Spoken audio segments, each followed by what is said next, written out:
Hello, my beautiful cuddlebugs. Welcome to Ramblings of a Book Dragon, where we dive into the warmth of good books and unravel stories that feel like a literary hug. I'm Ellie, your host, and I'm thrilled to embark on another cozy adventure with you. So grab a cup of your favorite beverage, snuggle into your cozy reading nook, and let's begin. But before we do, please feel free to like, comment, and subscribe so that you won't miss a single episode. I really value your feedback and recommendations. Now let's begin. Today I am reviewing the next 10 episodes of Pursuit of Jade. I know, I had said that I was going to finish with the final 20 episodes, but with everything that was going on in the next 10, I was like, I need to just separate this out a little bit more because, especially with the next 10, I needed to just, you'll see why. I have many thoughts, and there's just so much that was going on. I needed to do 10, and I finally finished the 30th episode, and it's like, I need to share my thoughts, and I can't just do the final 9 episodes and just wait till then. I need to just split this up a little bit more. To recap, we had the massacre in Lenan, and that was just absolutely horrible, terrible, brutal. And now we're finally getting into the true war-dicking area of it. We were in the Fa, and now we're in the faux part. But yeah, this is how Fan Changyu is brought into the whole situation. Right now, Ning has disappeared. She's been taken. We don't know where she's at exactly, but it's just more of a what's going on, where is she? So now she's going to look for her sister. She also had to just bury everyone, and it's just been absolutely completely devastating. So then when we get to episode 20, she's starting to look for her sister, and she becomes the butcher beauty from Shizou. And for the next couple of episodes, because it goes from her searching for her sister, and then she winds up becoming captured, and because there was a miscommunication issue, and she winds up being taken to a quarry. At around the same time, we find out what's going on with little Bauer, and his mother were captured by Sui Yanhai, who was actually his mother. His mother was his concubine, and we find out more about his cruelty and just how horrible and vile and just evil he is. And it's just really a very horrible, terrible, traumatic situation for the little boy. And we see how he is with just torturing the servants, especially to get his mother to cooperate and just get him to just decide, hey, I want to be with you, I'm gonna do this. It's very much a lot of PTSD stuff happening here. But then it turns out it was actually captured by the other brother, the one that was in the situations earlier with Fan earlier with the whole fight situation. Ning was captured by him. And it turns out that she is actually brought to Bauer, and it's a lot going on in these couple of episodes. But yes, it was just so nice when the two little ones were able to see each other again and just become kind of trauma bonding together. But yeah, Changyu, we see her again. She was arrested because she was suspected of being a rebel, and that's how she becomes a quarry worker. And she's as always, she's just a little ray of sunshine, and she finds her friends and this old man, and she decides to make a deal with them to see whether or not they're going, if she's able to actually say to them, if I'm able to carry these very heavy rocks on my own without help, will I get meet? And the old man turns out to be this really famous scholar. He decides to take her on as his apprentice, and we find out that the whole reason for these rocks is to build a dam. And the scholar winds up actually being very angry because they are planning on destroying the dam in order to flood it as a trap. Now, this is one of those situations where, you know how on YouTube we have those people that are looking at reviewing situations and they're like, oh yeah, this could never happen, or this is how it would really happen. I really wish we would have like a geologist, like an expert in like warfare or anything like that, and anything along those lines, like some sort of like warfare person or any sort of expert who knows anything like that, who could actually look at this and say, yes, this is how this would really happen. This is how they would actually do this. This is why they would actually do this. This is actually relevant. Anything like that, anything along those lines, it would be lovely because I'm genuinely a curious person. But yeah, she is just figuring this out, and she's still trying to find her sister, but she's in this quarry camp right now. And because they find out about the plans to destroy the dam and it's going to kill a lot of people, there's a plan to get people out by basically sending them to the front. And they have a whole situation of basically heads you stay, tails you go. And they find out, and most of them get the go, but then there's a whole switcheroo thing for some of them to switch, and our dear friend, the scholar, trades his life for one of the others so that they can all go together. It's all very sweet, but they are able to actually get over the mountains, and they make it in time. They all get reunited, and then we get finally to the battlefield, and we get to this very big moment where the bad brother has Ning on his horse as basically a really bad shield. And the whole thought of with Ning, little Ning, is that he thinks that Ning is actually Zisheng's daughter. So that was the whole plan, alluring him into the battle. But then Ning reveals, no, actually, he's my brother-in-law. So he was planning on actually just basically impaling her. But then in an act of pure martial arts chicanery, like it just made me laugh, because they have these long, those impaling pointy sticks, whatever they're called. I don't know. I'm not a war person. But when he's planning on basically impaling her on it, Shi Chang just whacks her. It made me laugh. Like, it was so dramatic, but it was just so silly that he whacks her over to his second in command. And like, I know it's this whole serious thing, and it made me so happy to see it. But it made me laugh all the same, because it made me laugh because it was just so silly. Like, I know it was so serious, but oh my goodness. But yeah, sweet Yan Hai was just like, that's the bad guy, of course. But yeah, we are having a lot of fun. But Chang Yu and her friends, they are able to get through, and yeah, they have the whole situation with the flooding, and a lot of people wind up dying, and they realize that it was a trap from the marquis, and Chang Yu was able to stop the whole situation, and they wind up being called.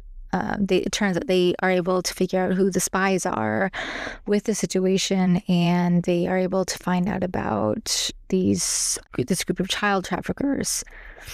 And then with the camp, they're sort of reunited, but they're not really reunited yet, which I thought, like, it was this whole sweet thing, because they were both in, like, he was sitting outside of the tent, and then she was inside, and they saw each other's shadows, but they didn't know each other was there yet.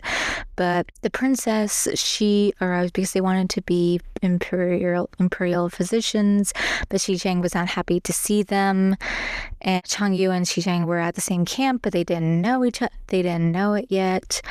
And it just became a lot of drama, because then she sees him there, and she's very happy to see him, of course, when they finally see each other, because it was this whole slow burn dramatic moment of like, are they going to see each other? Are they going to see each other? Are they going to see each other? And they finally see each other and finally reunited.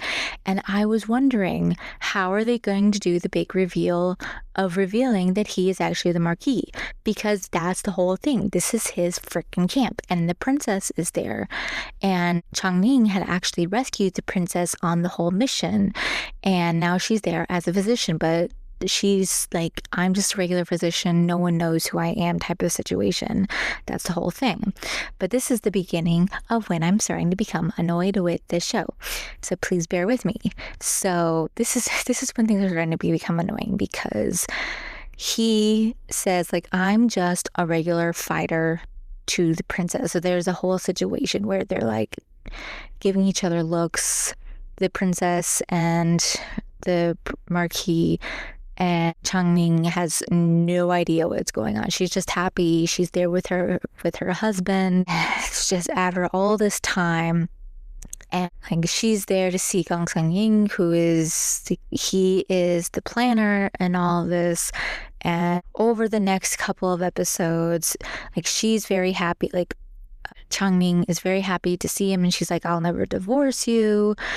But then it's just, especially when we get to episode 25, it's just because it's just so, it's very sweet, but also very stupid, because she has no idea who he is. And the Marquis, Chi Chang, is telling everyone to lie to her instead of, and even a couple of people even say to him, like, when are you going to tell her the truth?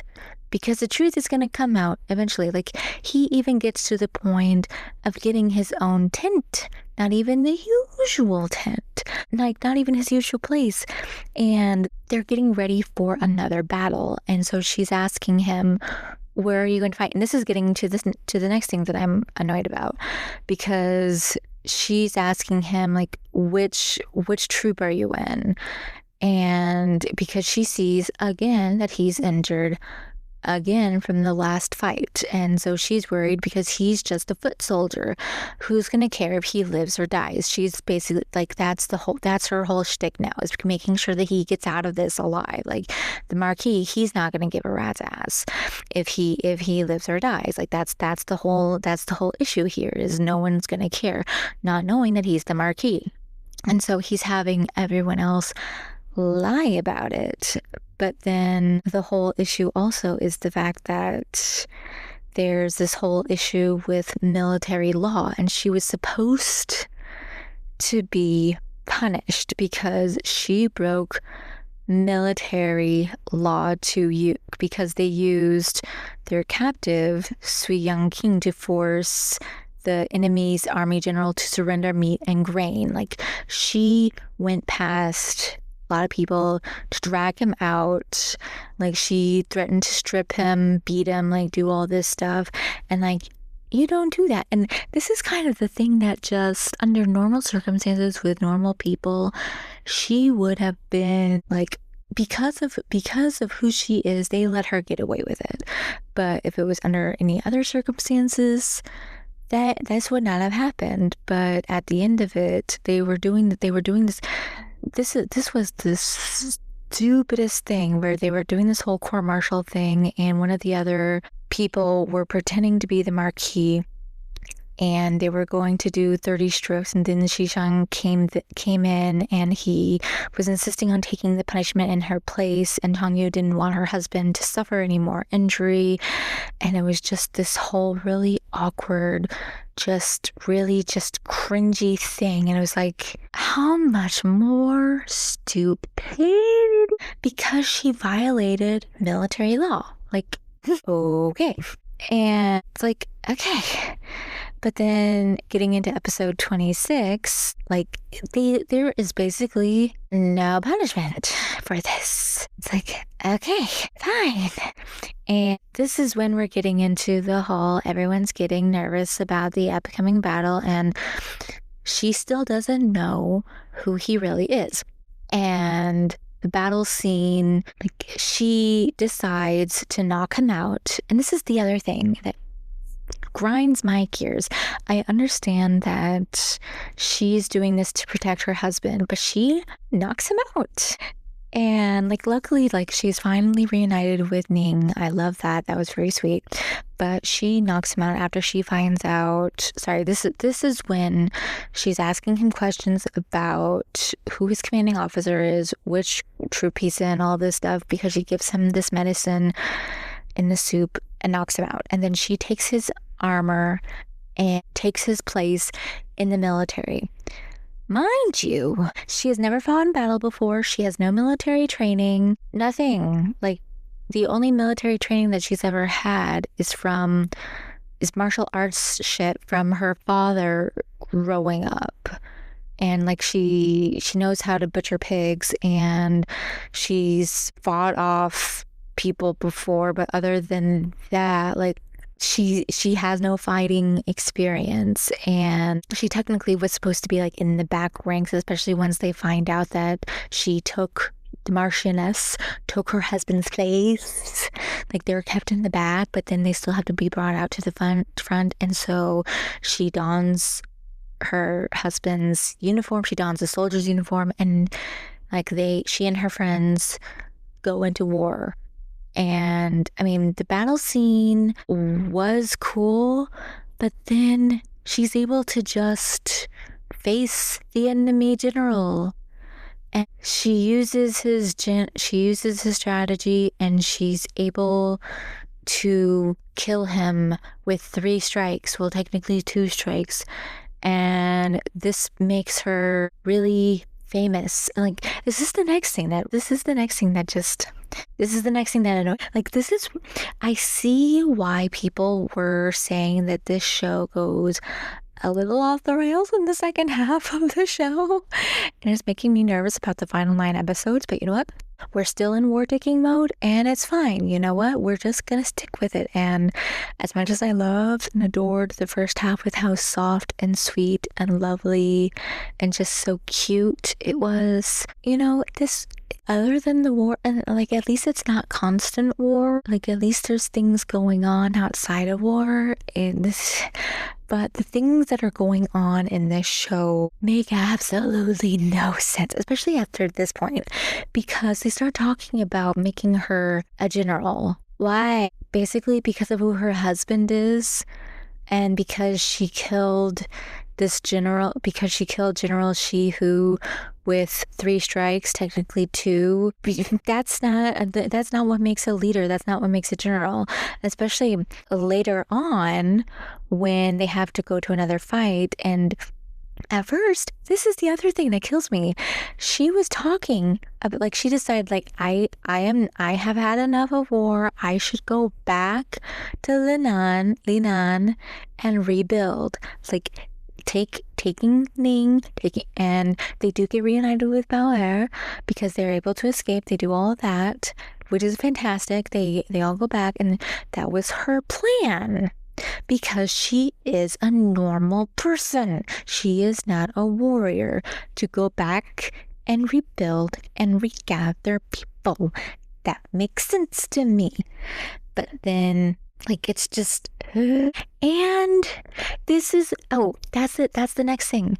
It's not till this point after the battle when the Marquis is in his full Marquis regalia, and this is when he comes riding on his horsey, and she sees him in full regalia, and this is when he is revealed as the Marquis, and her face is priceless. He picks her up and rides away, and it's like, I do appreciate the way that, like, I was getting ahead of myself with my bitching, but please bear with me as I circle back.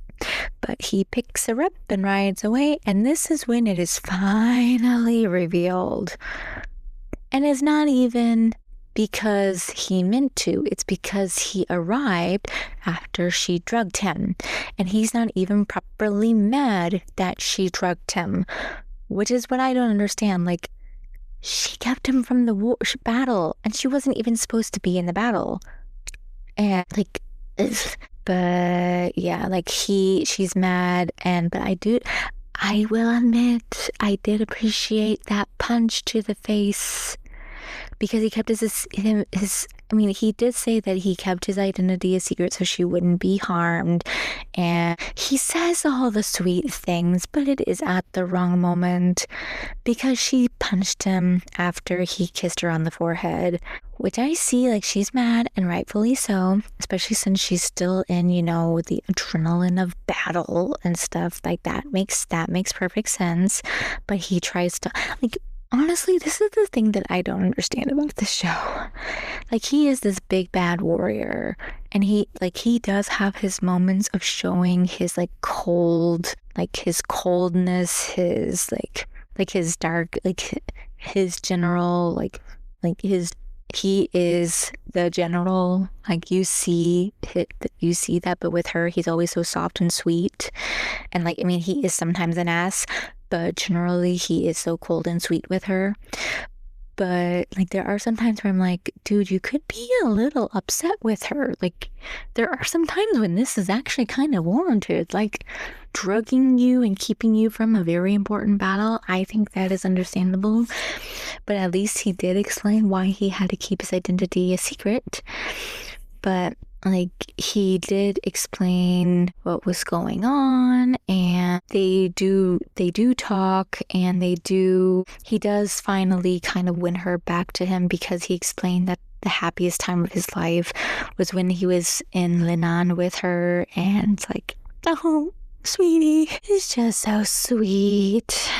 But yeah, slowly they are starting to get all good. And I do really like the fact that, in spite of all of this, and learning that she is married to the Marquis and she is the Marchioness, she's not interested in social climbing. She just wants to go back and continue being a pig butcher, continue build up her business, and she just wants a quiet life. And he just wants to be there by her side. He even says that to her. He just wants to be there with her. He doesn't even want to be in the same area as her. But yeah, we have a sweet moment, and we get into some more drama regarding Bauer escaping, but yeah, I'm just taking a look here. But then the next bit of drama that really annoyed me is that in episode we get to the next battle, and like I was saying before, her whole thought process was leaving, going back to Linan and rebuilding. That was her whole plan. That was her whole decision, because she does not belong in the military. That is not her whole shtick. But, and she even was her initial plan was to rescue her friend. That was the whole reason why they were separating, was to rescue her friend. And her friend actually wound up knocking out the prince, and then because Bauer had already run away, so it was just her figuring out the time to leave. So he is knocked out, she runs, and they basically run into each other.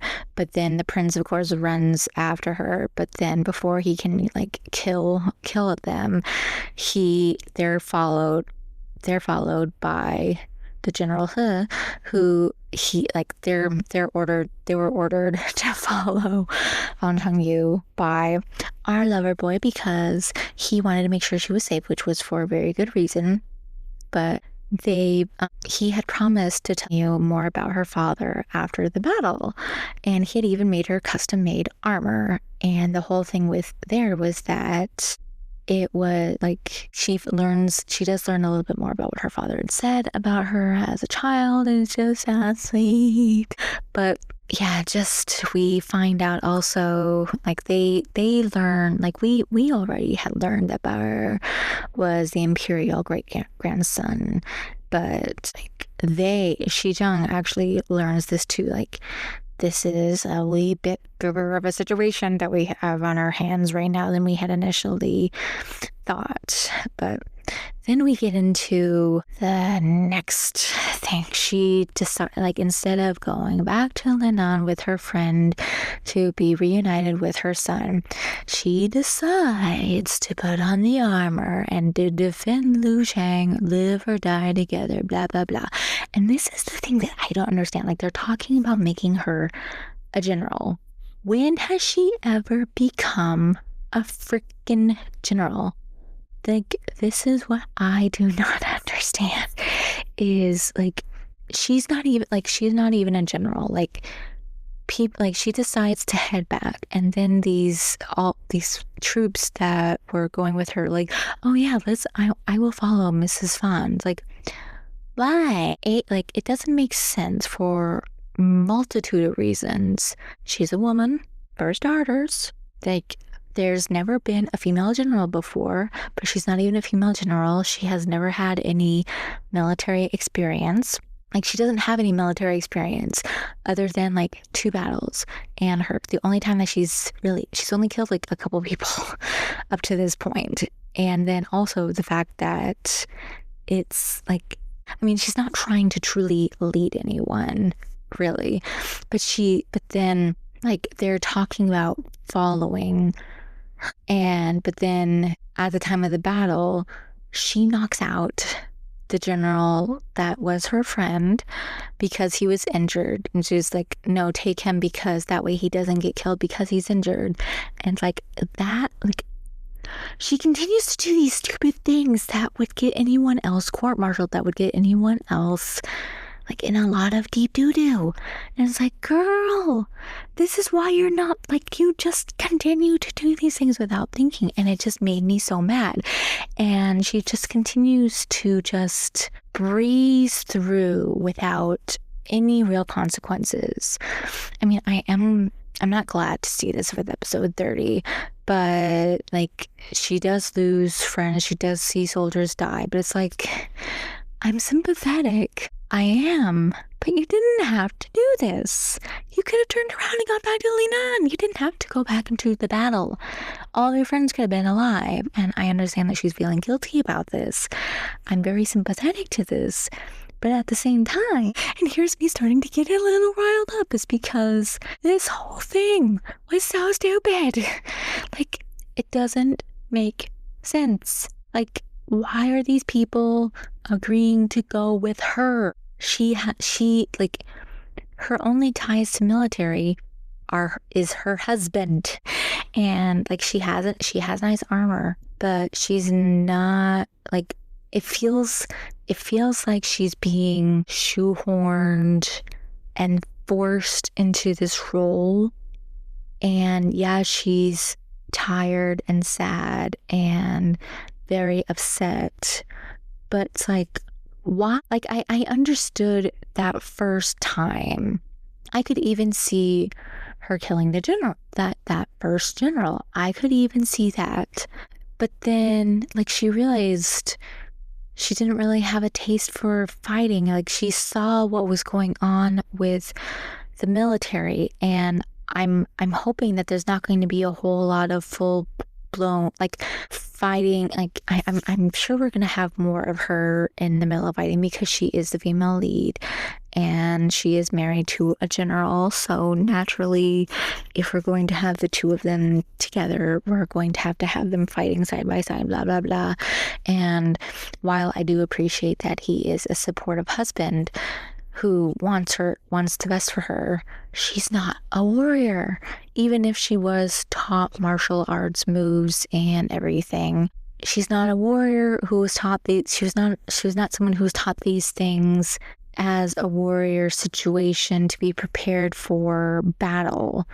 Like I understand her thought process. I understand her wanting to do this, but the way that she was acting, like she and the people that are with her are like this. Don't come for me, please, in the comments, and please don't crucify me, but it just seems like she's acting like they're the only people standing between the enemy and the rest of everyone else, and it's pissing me off. I'm so sorry. Like, it's just the way, like, her husband is doing a fantastic job, and it's not like, I mean, yeah, they have less people than the enemy, but it's not like they're bringing that many more people to the battlefield. And it's not like it's that much of a crazy difference. Like, and it's just been frustrating these past couple of episodes. It really just has been, between the final reveal finally happening after all of that teasing of us, and the fact that it just became this whole, it just felt like it was dragged on just a little too much, and then it became that whole charade with the court-martial that really never was. It was just so, like, really, I was getting annoyed. And then now it's like, why are we doing this? Why are we here? Why are we watching her basically falling up? And I understand that this is what they were wanting her to become, a general. I understand. I do understand. But why are we wanting this for her? Why are we, like, the whole thing was that she was just wanting to go back. She doesn't want any of this. So, and the way that they're talking to her, talking about her like she's this great person, when, yeah, she has some good ideas, like she's had some good ideas, but the way she's doing it with all this brute strength on all the, she's not, it doesn't fit. It doesn't fit, like, at least with our dear General. He at least has some good ideas, and he's at least thinking ahead and thinking long-term plans. She's more brute strength and immediate plans, which does make sense with the two of them. Like, it does fit nicely. But it's just like, where's any of the retribution? Where is any of the, like, he's constantly bailing her out. And he's just like, oh, you're doing great, sweetie. Like, it's just very, okay. Like, I appreciate the mental anguish of seeing one of her friends being killed, and the fact that those men were being killed. It's not even, if we had just gone back, he wouldn't have died. Like, there's not even any of that. And mainly this was all an episode of just to bitch about this point with her becoming it's like, I'm not understanding how we got here of her becoming a general. Like, is she even a general? Like, she was a foot soldier. It's not like she won these great battles. She just killed the right person at the right time with the right amount of strokes. So, and her father was the right person that knew the right people. And she finally learned the truth about her father too. But it's like, this doesn't make her a general. And so it's like, is that all this is? Is that, I'm so confused. I'm confused and I'm irritated. And this is just, I'm hoping the final 9 episodes will be better, but we shall see. And as you can see, this has been a long episode, and I will be back with the final 9 episode review, hopefully sooner than this one. But again, my beautiful cuddlebugs, take care. And if you have any other Chinese dramas that you would like for me to watch, or even Korean dramas, please let me know, and I will catch you next time. Goodbye.